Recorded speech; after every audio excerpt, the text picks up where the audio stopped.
오슬로 협정의 일환으로 이스라엘은 팔레스타인 해방기구 PLO, 즉 팔레스타인 자치정부 PA가 12,000명 규모의 팔레스타인 경찰력을 창설하는 데 동의했습니다. 그 소규모 경찰력은 이제 7만 명 규모의 테러 분대로 성장했습니다. 이제 더 이상 경찰이 아닙니다. 그들은 군인입니다. 왜, 그리고 어떻게 우리가 이런 상황에 이르게 되었을까요? 여기서 팔레스타인 자치정부만 나쁘다고 말할 수는 없습니다. 문제의 일부는 이스라엘이 결코 스스로를 지키지 않았다는 데 있습니다. 모든 악의 근원은 항상 오슬로 협정으로 돌아갑니다. 오슬로 협정 폐지를 말하는 건가요? 이른바 정착민 폭력 현상에 대한 국제적인 비난이 쏟아지는 가운데 이스라엘은 또다시 내러티브, 전쟁의 중심에 섰고 그 대가는 큽니다. 이스라엘의 개인과 단체에 대한 제재와 함께 국제적인 비난, 그리고 치열한 내부 정치 투쟁. 예비역 중령 모리스 허쉬는 해결책의 일부가 오슬로 협정을 완전히 끝내는 데 있다고 말합니다. 그 이야기와 더 많은 내용을 오늘 전해드립니다. 저는 엘라나 미젤 디아만티고 여기는 기본법입니다. 안녕하세요, 모리스. 이 자리에 함께해 주셔서 정말 감사합니다. 초대해 주셔서 감사합니다. 영광입니다. 본론으로 들어가죠.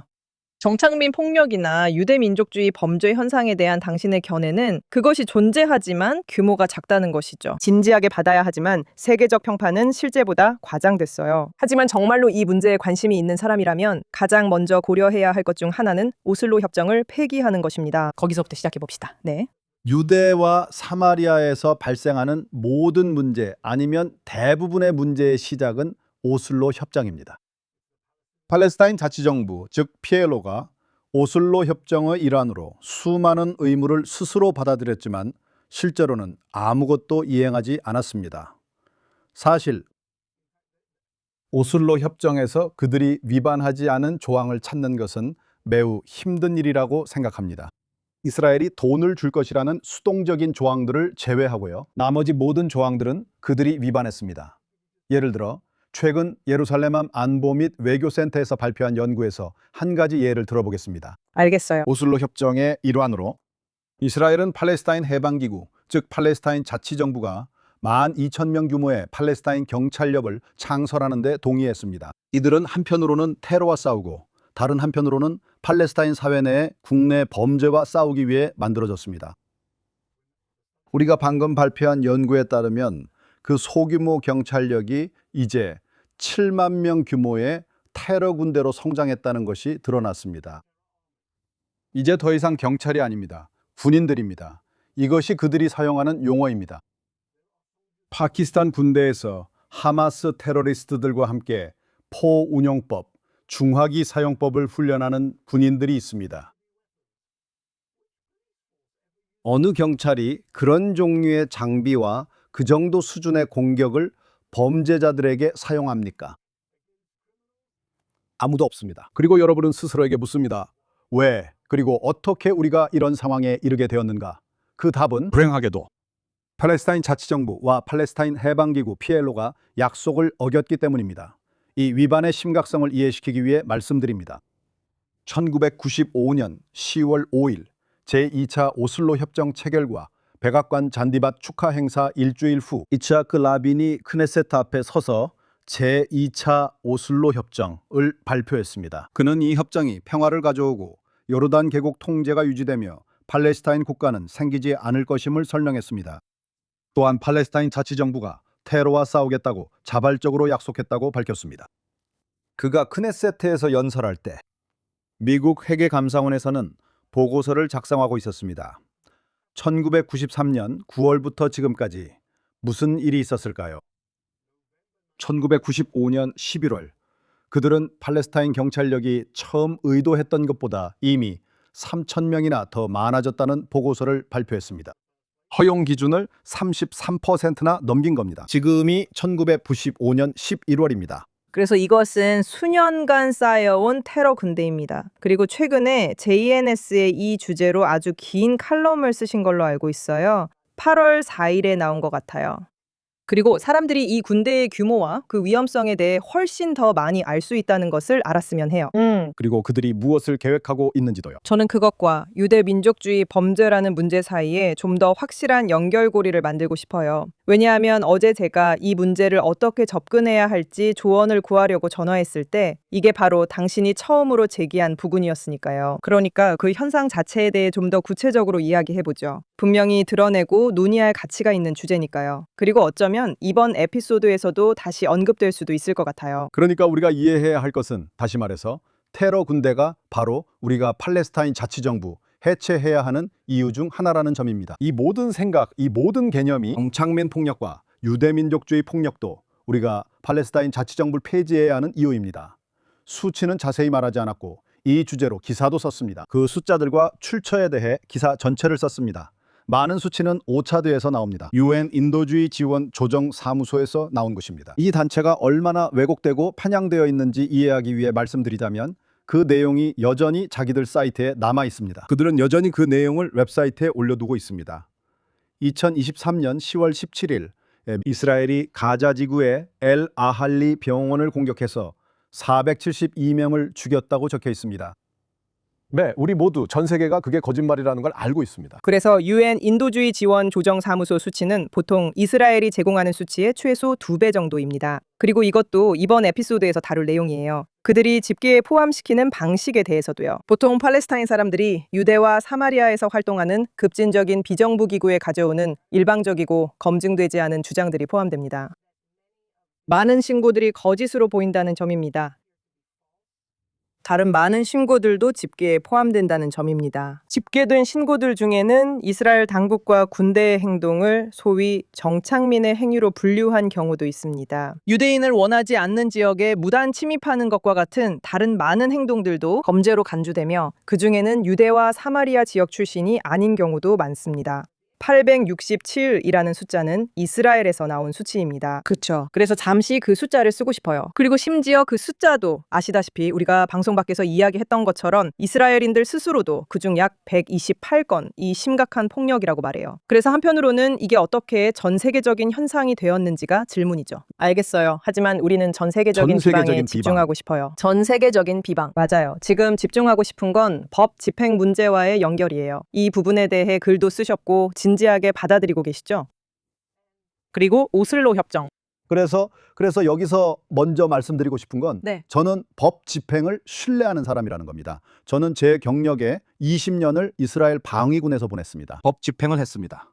유대와 사마리아 지역 검찰에서 오랜 시간을 보냈고 그곳에 검찰을 이끌었으며 유대와 사마리아 지역의 법 집행 문제를 다뤘습니다.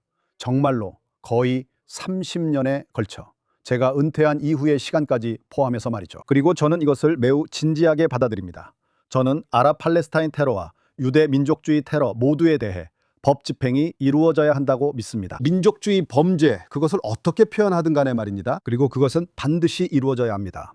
하지만 이 문제의 상당 부분은 오슬로 협정과 그 협정이 초래한 재앙이라는 맥락 속에서 이해되어야 합니다. 왜 제가 이것이 그렇게 중요하다고 말하는지 아십니까? 오슬로 협정은 유대와 사마리아를 세 구역, 즉 A, B, C 구역으로 나누었습니다. C 구역은 이스라엘 관할이 되었습니다. 팔레스타인 자치정부는 A 구역을 관할하고 B 구역은 권한이 분할되어 있습니다. 네. 이제 이런 상황이 만들어졌고 기본적으로 팔레스타인 자치정부가 A 구역 전체를 통제하게 되었습니다. B 구역의 대부분도 마찬가지로 이스라엘 당국은 테러와 관련된 범죄가 아니면 그곳에 들어가지 않습니다. 그리고 C 구역에서는 이스라엘이 더 많은 통제권을 가지고 있습니다. 정착민 폭력이라고 주장되는 많은 사건들은 어디에서 일어납니까? A 구역과 B 구역입니다. 그렇다면 관할 구역의 분할을 고려할 때 우리가 가질 수 있는 기회는 무엇입니까? 오슬로 협정에 따르면 이스라엘 경찰은 B 구역에 들어가서는 안 됩니다. 그들은 B 구역에서 법을 집행하기 위해 그곳에 있어서는 안 됩니다. 신고인들에게 접근할 수 없는데 어떻게 범죄를 수사하고 법을 집행할 수 있겠습니까? 그들은 와서 진술하지 않습니다. 그들은 여러 익명단체나 UN 기구에 불만을 제기하지만 실제로는 많은 주장들을 직접 제출하지 않습니다. 그래서 그들을 인터뷰할 수도 없고 범죄 현장도 있습니다. 그렇죠. 이건 TV에서도 볼 수 있습니다.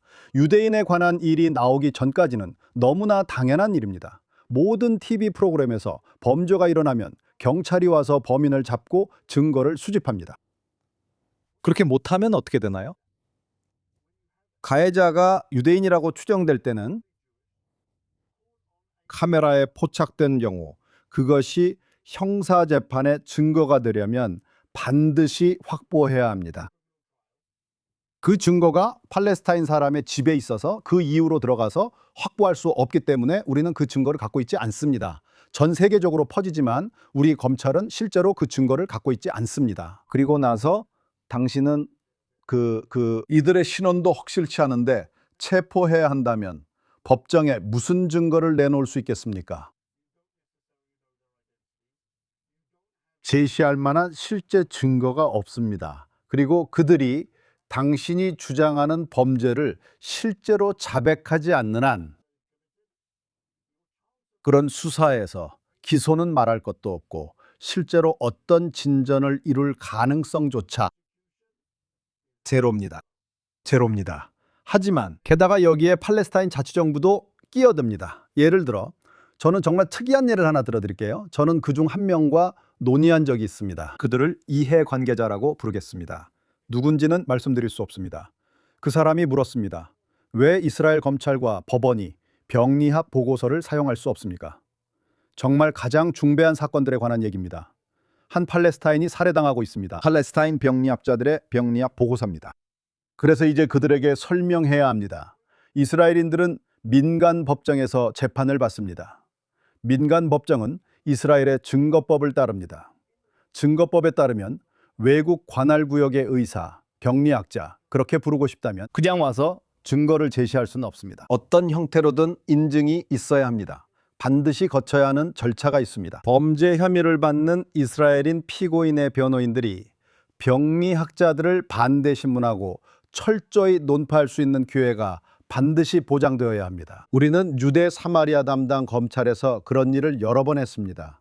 팔레스타인 당국이 자격이 의심스러운 병리학자들을 보냈을 때마다 그들의 전문성은 더욱 의심스러웠습니다. 그들은 이념적으로 움직이고 있습니다. 미리 정해진 결론에 도달하기 위해서입니다. 그래서 그들을 반대 신문할 때 아주 쉽게 논파할 수 있습니다. 그렇다면 왜 그들의 보고서를 사용할 수 없냐고요? 그건 아무런 가치가 없기 때문입니다. 팔레스타인 자치정부는 오슬로 협정으로 이를 깨달았습니다. 그들은 아주 강력한 카드를 쥐고 있습니다. 한편으로는 그들은 오슬로 협정 때문에 이스라엘 당국이 실제 조사를 수행하는 것을 막을 것입니다. 다른 한편으로는 그들은 그 다음에 조사가 없고 기소가 없다는 사실을 이용해서 전 세계적으로 정착민 폭력이라는 비방을 퍼뜨릴 것입니다. 이스라엘이 폭력을 지지한다고 주장하는데 기소가 없어서 그렇다고 합니다. 하지만 실제로는 많은 기소와 체포가 있습니다.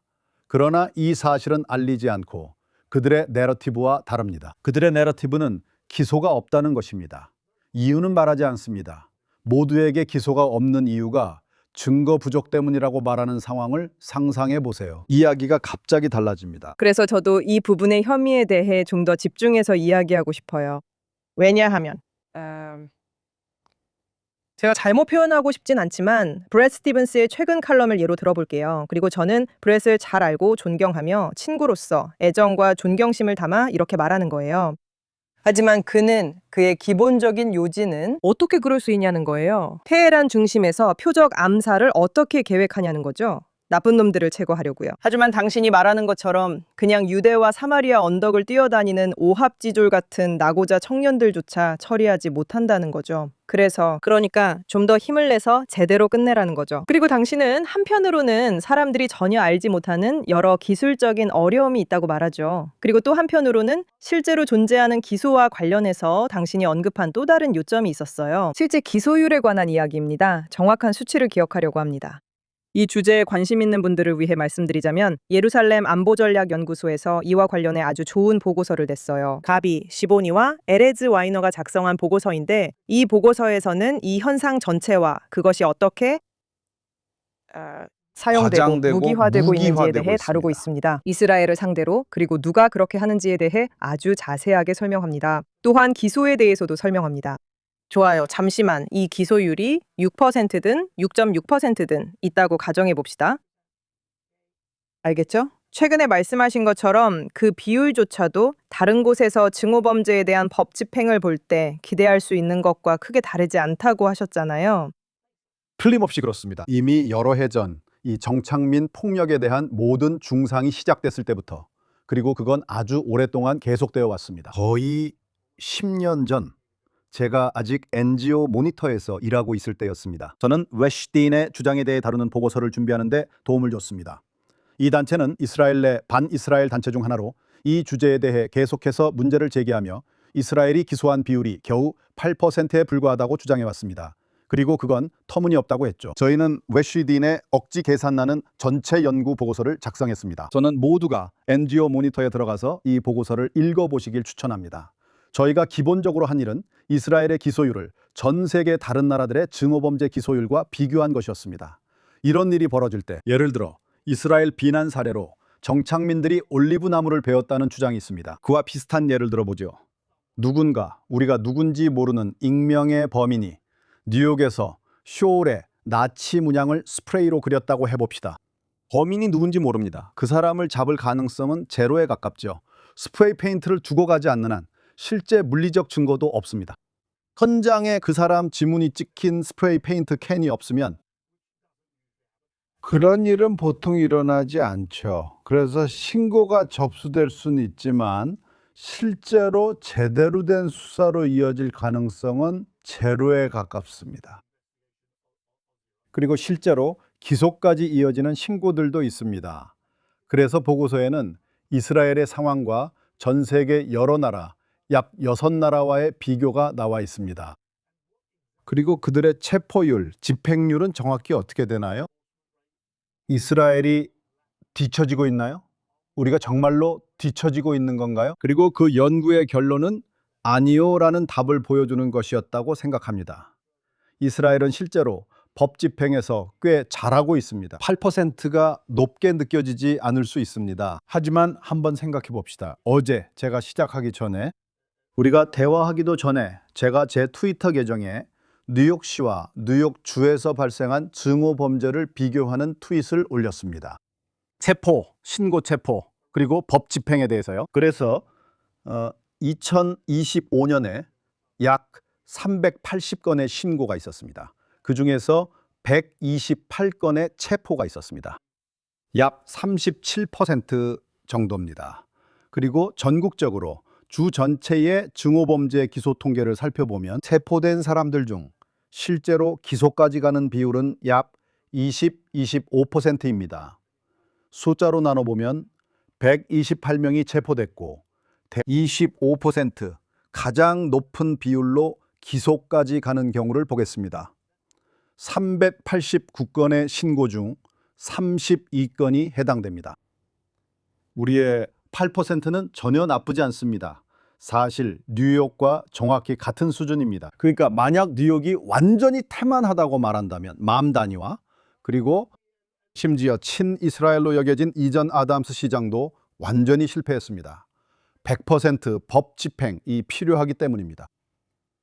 그건 거짓말입니다. 그건 그냥 거짓말입니다. 그건 기준을 세우는 것이고, 그게 바로 그들이 유대인들에게 하는 말입니다. 브렛이 안타깝게도 거기서 실수하는 부분이죠. 그는 소수라고 말합니다. 그래서 처리할 수 있어야 한다고 말합니다. 브렛, 그건 법 집행이 아닙니다. 숫자가 크든 작든 상관없습니다. 법 집행의 현실은 명확한 용의자가 없어서 아예 수사를 시작조차 할 수 없는 범죄가 많이 발생한다는 것입니다. 때로는 용의자가 있을 때도 있습니다. 심지어 그를 체포할 수도 있습니다. 하지만 기소로 나아갈 만큼 충분한 증거를 모으지 못할 수도 있습니다. 그리고 범죄가 발생한 경우도 있습니다. 체포한 용의자도 있고 충분한 증거도 있어서 기소로 넘어갈 수 있는 경우도 있습니다. 그런 경우는 항상 훨씬 적은 숫자입니다. 그게 바로 법 집행입니다. 그것이 바로 어느 정도 인권을 존중하는 사회입니다. 우리는 항상 인권에 대해 이야기하죠. 시민의 권리도 마찬가지입니다. 당신이 유대인이고 페요트를 한 채 유대와 사마리아를 돌아다닌다고 해서 그냥 체포되는 일은 없습니다. 그렇다고 해서 당신이 용의자가 되는 것은 아닙니다. 정착민 폭력이라는 건 참 편리한 주장입니다. 75만 명의 정착민 중에 많아야 몇백 명 정도입니다. 범죄자들이죠. 몇백 명을 가지고 수십만 명 전체를 일반화할 수 있는 게 언제부터 가능했죠? 만약 그게 어제 트윗에서 말했듯이 이게 정치적으로 올바르지 않을 수도 있습니다.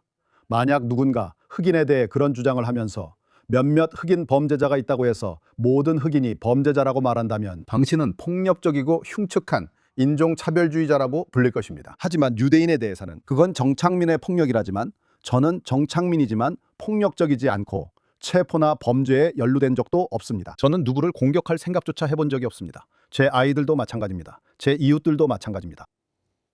저는 잘 모르겠어요. 중요한 점 중 하나는 아마도 정착민이라는 용어를 그만 사용하는 것일 수도 있다고 생각해요. 저도 그 단어가 문자적인 의미라는 걸 이해하고 저나 당신 모두 그 점에 문제 없지만 물론 그 용어가 유대인들이 우리 성서적 고향의 그 지역에 사는 것을 암시하는 데 사용되어 왔어요. 정당하지 않다는 의미로요. 더 나아가 부자연스럽다는 의미까지도요. 그래서 그게 우리 대화 처음과 어떻게 연결되는지 아세요? 당신이 그게 뭔지 말씀해 주시면 좋겠네요. 기관이죠. 정착민, 식민주의자의 그 생각을 퍼뜨리는 책임이 있는 기관이 뭔지 아세요? 바로 팔레스타인 자치정부입니다. 그럼 왜 안 하시나요? 그들이 바로 그 보고서를 발표한 사람들입니다. 몇 명의 정착민이 성전산에 침입했다고 주장하는 사람들이죠. 그리고 유엔이 그걸 받아들이고 채택합니다. 정착민들이 침입했다고들 하지만 실제로 정착민인지도 모릅니다. 그들에게 지리적 설명은 해당되지 않습니다. 우리가 이해해야 할 점이 바로 이겁니다. 이 비방의 위험성도 여기에 있습니다. 저는 75만 명의 정착민이라고 말합니다. 그들에게 정착민이란 이스라엘에 사는 모든 유대인을 의미합니다. 그 사람이 어디에 살든지 상관없습니다. 그게 바로 브렛이 놓친 부분입니다. 정착민 폭력에 대해 이야기할 때 팔레스타인 자치정부와 이 중상을 퍼뜨리는 단체들이 있습니다. 유대와 사마리아에 거주하는 유대인, 즉 정착민과 그리고 다른 유대인들과도 구별하지 않습니다. 그들에게 우리는 모두 같습니다. 정착민입니다. 이들의 목적은 정착민을 나쁘게 보이려는 게 아닙니다. 그들의 목표는 이스라엘과 그 전체 국민을 약화시키고 정당성을 빼앗는 것입니다. 식민주의 정착민으로 몰려는 거죠. 혹시 줄 수 있나요? 예를 들어 좀 더 꼭 구체적인 예라고 할 수 있을지는 모르겠지만 하지만 그 진행 과정을 설명하기 위해서 말씀드리자면 계속해서 팔레스타인 자치정부가 캠페인을 추진하고 있다고 말씀하셨잖아요. 그리고 분명히 오랜 기간 동안 이 부분에 대해 광범위하게 연구하셨죠. 그렇다면 실제로 어떤 모습인지 예를 들어 이 캠페인이 끝까지 진행되기까지 어떤 단계들이 있나요? 네타냐후나 갈란트에 대한 영장이 발부된다든지 잘못이 입증되지 않은 이스라엘 개인이나 단체에 제재가 가해지는 것 같은 경우요. 그러니까 어떻게 해서 처음부터 끝까지 A에서 Z까지 가게 되는 건가요? 그래서 다시 시작되는 거죠. 모든 악의 근원은 항상 오슬로 협정으로 돌아가게 됩니다. 알겠어요. 모두가 자기 입장에 유리할 때는 편리하게 무시하죠. 그리고 팔레스타인 자치정부 PLO는 매번 이를 위반합니다. 왜 제가 오슬로 협정을 언급하냐고요? 오슬로 협정에서는 여러 가지 주제가 최종지 협상으로 남겨졌기 때문입니다. 그중 하나가 정착촌 문제였어요. 다시 말해서 팔레스타인 자치정부와 PLO는 유대와 사마리아 일부 지역에 유대인들이 남아있을 가능성을 인정한 겁니다. 그렇지 않았다면 왜 그걸 최종지 협상 의제로 남겼겠습니까? 알겠어요. 당신의 요구가 어디에도 정착촌이 없어야 하고 유대와 사마리아에 있는 모든 유대인이 쫓겨나야 한다는 것이라면 비명을 지르며 끌려나가야 한다는 것이라면 그렇다면 세상에 거짓말하지 말고 아직 협상의 여지가 있다고 말하지 마세요. 하지만 그들은 그렇게 했습니다. 그들은 세상에 거짓말을 했고 이차크 라빈과 시몬 페레스에게 넘기며 이스라엘 사회가 그것을 조금이라도 덜 거부감 있게 받아들이게 하려 했습니다. 아직 협상 기회가 있다고 했죠. 그들은 진심이 아니었습니다. 마흐무드 아바스는 팔레스타인 국가에 유대인이 없을 것이라고 분명히 말했습니다.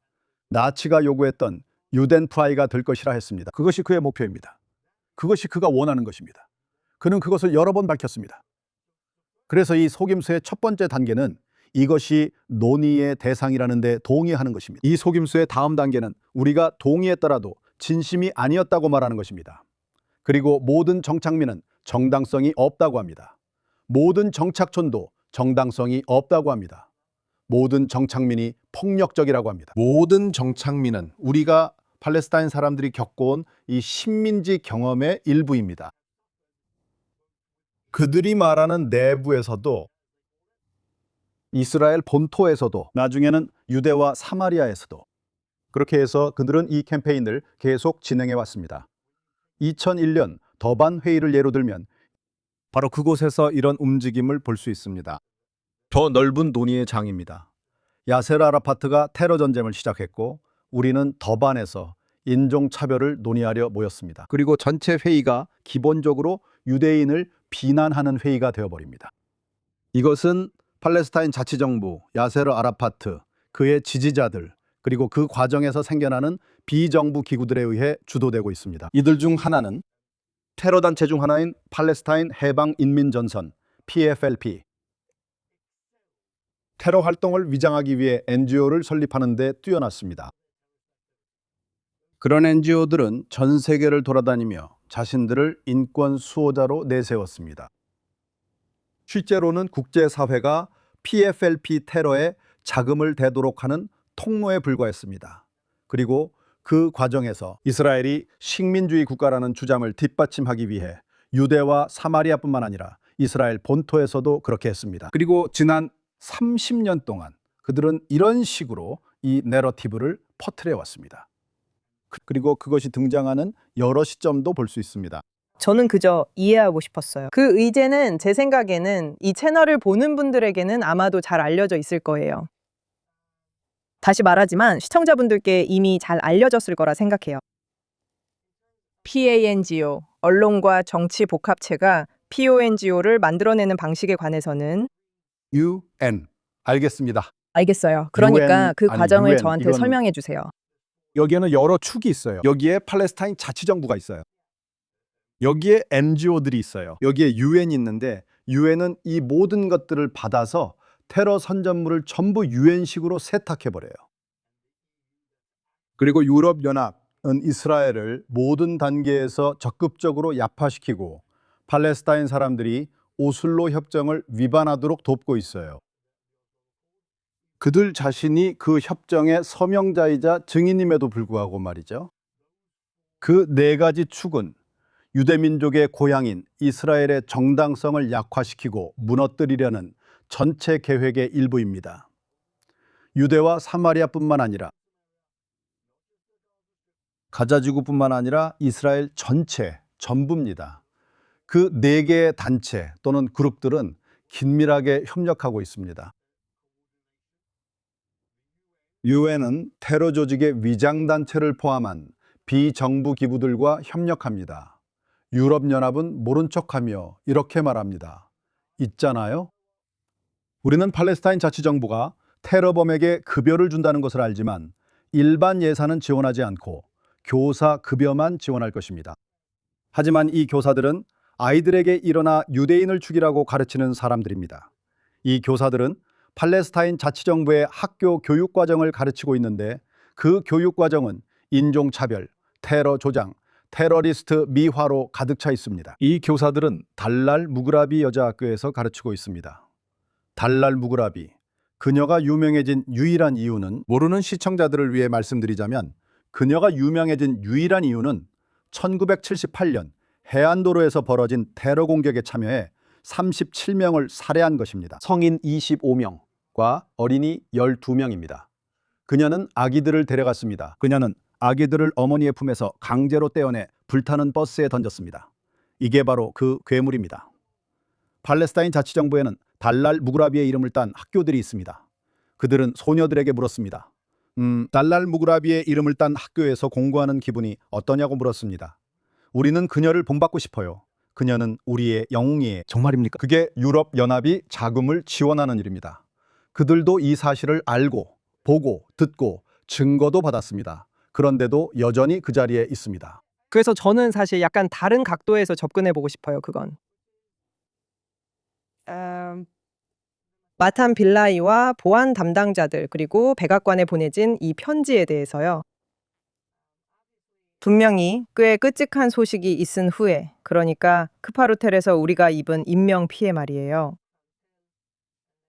그리고 그 등산객 무리를 겨냥한 팔레스타인 공격 이후에 일종의 보복 공격이 있었던 것 같아요.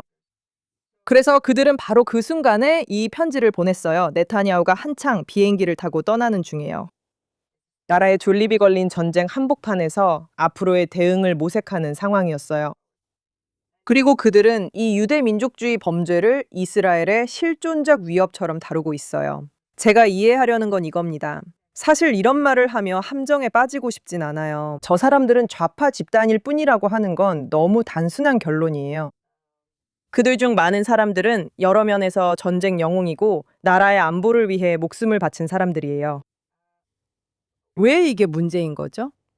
정치적 분열이 있고 네타냐후가 바보처럼 보일 수 있다는 점을 빼면 이런 전 세계적 서사에 편승할 수도 있죠. 설명은 많지만 저는 그 이유를 찾으려 합니다. 이들은 평생 이 문제를 다뤄왔으니까요. 그들이 진심이라고 가정한다면, 그들이 진정성 있다고 가정한다면 그들은 무슨 생각을 하고 있는 걸까요? 그래서 제 생각에 그들의 사고 과정은 이렇습니다. 그들은 다른 많은 사람들과 마찬가지로 정착민 폭력이라는 주장이 사람들에게 받아들여졌다는 것을 이해하게 되었습니다. 하나의 캠페인으로서.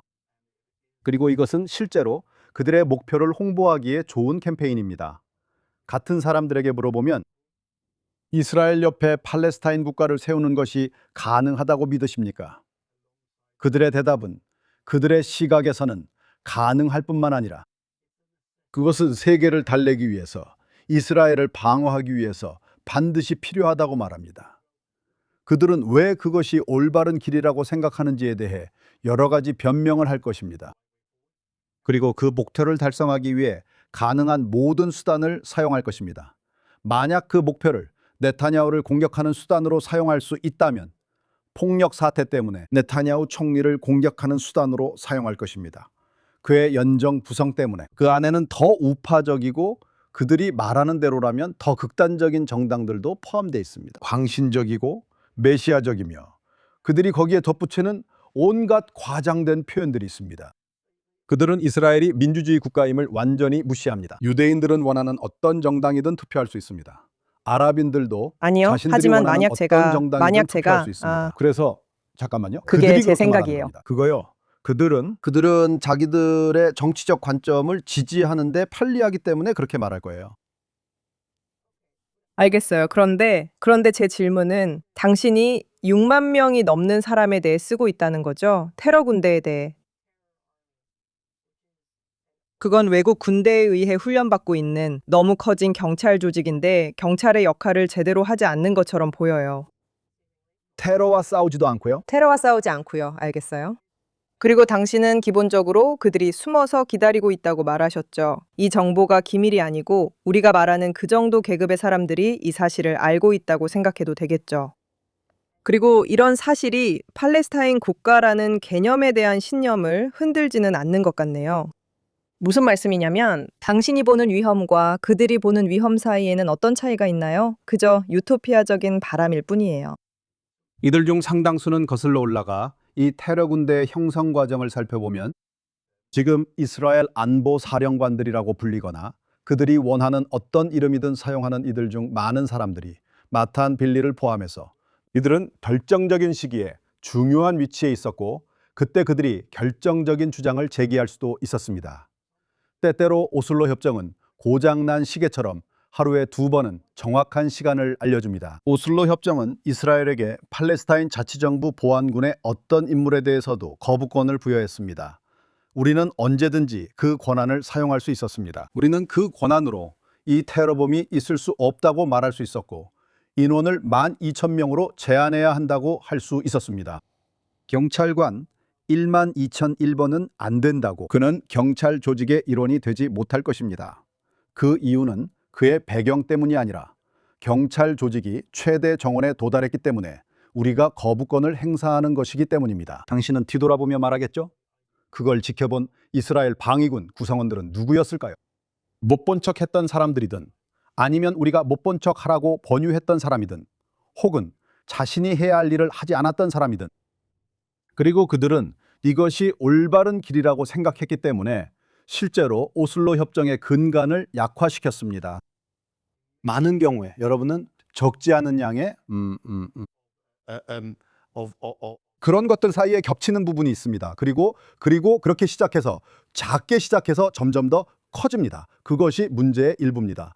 여기서 팔레스타인 자치정부만 나쁘다고 말할 수는 없습니다. 문제는 이스라엘이 스스로를 옹호한 적이 없다는 점입니다.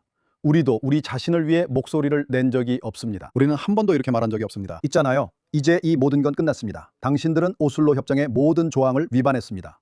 우리는, 당신과 나는 오슬로 협정이 여전히 유효하고 여전히 관련이 있는 것처럼 논의할 수 있습니다. 저는 그 팔레스타인 자치정부는 20년 전에 그것들을 포기했습니다. 진짜로 받아들인 적도 없는데 포기할 수 있는지 모르겠어요. 하지만 알겠습니다. 자, 잠깐 유대 민족주의 범죄 문제로 다시 돌아가 보죠. 그리고 저는 이 이야기를 오슬로로 다시 연결하고 싶어요. 정말로요. 우리가 이야기하고 있는 구체적인 문제와 당신이 제시하는 해결책 사이의 연결고리를 정말 확실히 하고 싶어요. 저는 그 해결책에 이념적으로 동의할 수도 있거든요. 하지만 저는 그 연결고리를 좀 더 확실하게 만들고 싶어요. 그래서 다시 말해, 그 문제를 다루면서 어떤 경험을 하셨나요?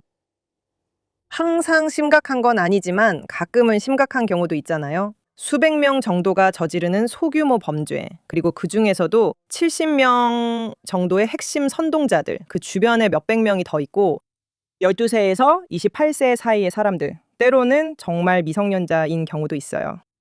그 현상에 대응하려고 하면 어떤가요? 그 지역에 살며 군대에서 고위 법률직을 맡았던 분으로서 그 문제를 매우 심각하게 받아들이고 계시니까요. 그래서 이런 종류의 범죄에 대해 법 집행의 도전에 직면할 때 정말로 다양한 사람들을 마주하게 되는데요. 그리고 이들 중 일부는 우리 스스로에게도 솔직하게 말해야겠지만 정말로 매우 똑똑한 사람들이에요. 하지만 그들은 또한 매우 폭력적이기도 합니다. 그들은 다른 사람들을 조종하는 방법을 알고 있어서 마치 조직 범죄처럼 자신들은 법망을 피해가죠. 하지만 다른 사람들이 공경에 빠질 수 있습니다. 미성년자를 보내는 것이 가장 좋은 방법이죠. 이스라엘의 법은 미성년자에 대한 법 집행과 관련해서 아마도 이스라엘의 법 집행 환경은 대부분의 유럽 국가들과 비교했을 때 가장 선진적인 법 집행 환경 중 하나일 것입니다. 우리의 법은 아이들의 최선의 이익을 염두에 두고 만들어졌습니다. 또한 부금에 대한 대안도 매우 중요하게 생각합니다. 이소에 대한 대안도 매우 중요하게 생각합니다. 그래서 아이들에 대해 이야기할 때 그 점을 반드시 고려해야 합니다. 폭력적인 가해자에 대해 이야기할 때 사실 그 비율은 훨씬 적습니다. 효과적인 수사와 기소로 이어지기가 종종 외부 상황 때문에 어려워집니다. 외부 사건에 대해 설명해 드리겠습니다. 테러리스트 중 한 명이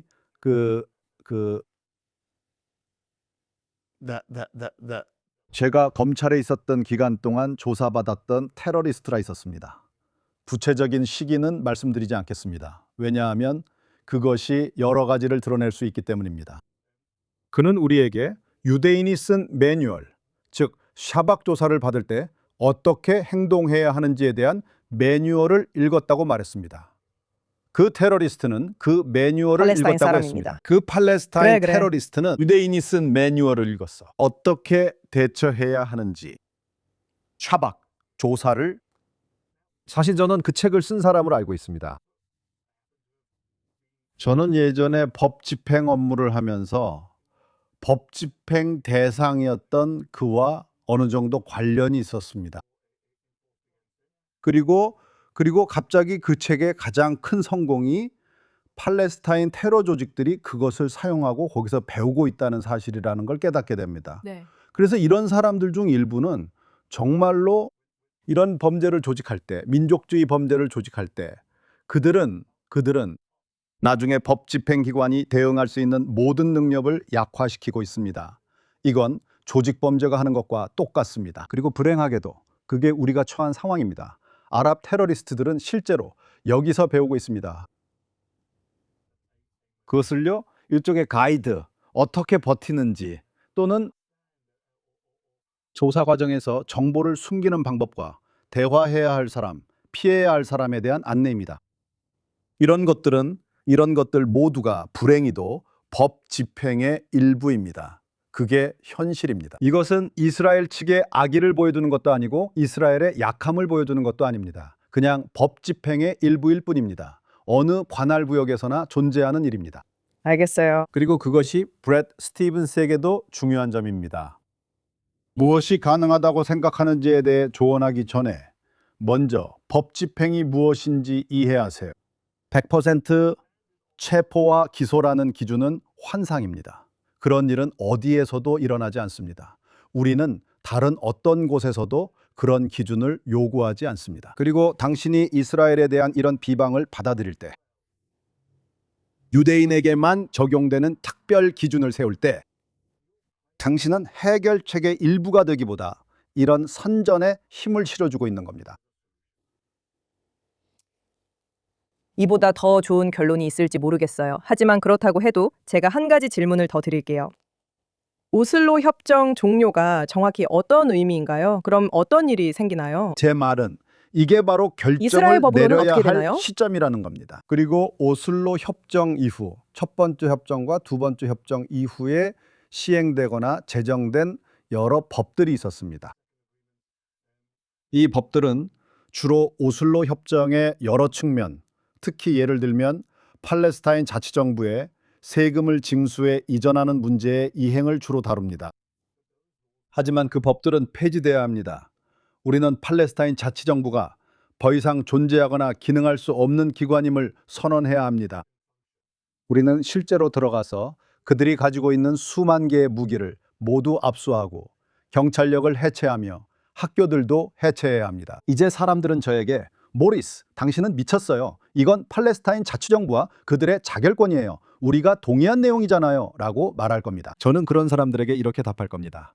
오슬로 협정 이전에는 팔레스타인인들이 희생된 숫자는 그때는 아마도 지금까지 일어난 일의 100분의 1 정도였습니다. 오슬로 협정이 우리에게 가져다 준 것은 증오와 폭력을 가르치고 폭력을 선동하는 교육 시스템이었습니다. 그것은 유대인이라는 이유만으로 유대인을 혹은 유대인으로 여겨지는 다른 사람을 살해하도록 사람들을 쇠뇌시킵니다. 예를 들어 테일러 포스 자신도 그랬습니다. 그는 유대인이 아니었지만 야파 산책로를 걷고 있었습니다. 제 말이 그겁니다. 시스템 해체하세요. 그것은 이스라엘에게만 좋은 것이 아니고 이스라엘 사람들에게만 좋은 것도 아닙니다. 그것은 팔레스타인인들에게도 이익입니다. 그리고 제가 그걸 아는 이유를 아십니까? 왜냐하면 팔레스타인 사람들 자신이 질문을 받았을 때 팔레스타인 자치정부가 자산이라기보다는 오히려 부담이 되었다고 말합니다. 그들은 팔레스타인 자치정부가 파타의 부패에 불과하다고 이해합니다. 아바스의 측근들이 그들의 미래를 훔치고 북제 원조를 빼돌리고 있다는 것을요. 부자가 되고 있다는 것을요. 그리고 그들에게 죽음과 파괴를 초래하고 있다는 것입니다. 그들은 그것을 이해하고 있습니다. 유럽인들은 팔레스타인 국가를 만들기 위해 팔레스타인 자치정부가 필요하다고 말합니다. 팔레스타인인에게 물어보세요. 칼릴 시카키 박사의 보고서를 보세요. 칼릴 시카키 박사는 팔레스타인 조사 및 공공서비스 연구센터를 운영합니다. PCPSR, 정확한 이름은 기억 안 나고 여론조사도 합니다. 네. 연구 자료를 읽어보세요. 팔레스타인 사람들이 하는 말을 좋든 나쁘든 들어보세요. 그들이 모든 유대인을 죽이고 이스라엘을 파괴하겠다고 말할 때 그 말을 믿으세요? 왜냐하면 그들은 그 말을 진심으로 하기 때문입니다. 그래서 그들은 7만 명의 테러 부대를 조직했습니다. 그리고 그들이 팔레스타인 자치정부가 짐이고 부패했으며 아바스의 파타 측근들보다 하마스를 선호한다고 말할 때 그 말도 믿어야 합니다. 유대와 사마리아에 있는 팔레스타인인들의 80%가 학살이 일어난 지 6개월이 지난 후에도 여전히 그 학살을 지지한다면 그렇다면 왜 대답하고 당신은 그것을 싶으신 믿어야 건가요? 합니다. 당신은 이스라엘이 그들에 대해 더 많은 책임을 지길 원하나요? 왜냐하면 그들이 그것을 지지하는 이유, 그들이 거기에 있는 이유, 테러에 완전히 동참하고 있기 때문입니다. 그것은 지난 30년 동안 팔레스타인 당국이 그들에게 그렇게 가르쳐왔기 때문입니다. 그들의 학교가 그렇게 가르칩니다. 그들의 언론이 그렇게 가르칩니다. 그들의 신문이 그렇게 가르칩니다. 길모퉁이마다 세워진 동상들이 또 다른 살인 테러범을 미화하며 그렇게 말해줍니다. 그들은 달랄 무그라비의 이름을 딴 학교에 들어갈 때 그런 것들을 배웁니다. 즉 이스라엘이 개입하면 팔레스타인 사람들의 생명을 구할 수 있다는 입장이시군요. 그리고 그것은 또한 대부분의 경우 소수의 심각한 사건에서 법 집행 기관이 직면하는 문제들도 해결할 것입니다. 네, 저는 팔레스타인 자치정부 해체가 꼭 필요하다고 믿습니다. 그리고 다른 형태의 통치 방식을 찾는 것이 이스라엘인과 팔레스타인인 모두의 생명을 구할 것이라고 생각합니다. 10월 7일 사건은 2005년 마흐무드 아바스가 하마스가 팔레스타인 자치정부 선거에 참여하도록 허용해달라고 요구했기에 오로지 그 때문에만 일어날 수 있었습니다. 그는 미국인들을 설득해 선거에서 이기려고 1,500만 달러를 받았지만 결국 졌습니다. 그게 문제입니다. 그들이 선거에서 이겨가자를 자학할 수 있습니다. 그건 쿠데타가 아니었습니다. 그들이 선거에서 이겼습니다. 그리고 그 일은 유대와 사마리아에서도 다시 일어날 것입니다. 팔레스타인 자치정부가 계속되는 것을 보면 하마스가 다시 승리할 것입니다. 그래서 우리는 그 상황에서 어디로 가고 있다고 생각합니까? 이번 주 함께 해주셔서 감사합니다. 그리고 앞으로도 대화를 기대할 수 있으면 좋겠어요. 아마 더 행복한 대화가 하지만 되겠죠? 미래는 팔레스타인 자치정부를 그대로 두는 어떤 선택지보다도 더 밝습니다. 그게 제가 진심으로 믿는 바입니다. 와주셔서 감사합니다. 앞으로 이런 논의들을 더 기술적인 수준에서 깊이 있게 다룰 수 있기를 기대합니다. 그럼 다음 주에 뵙겠습니다.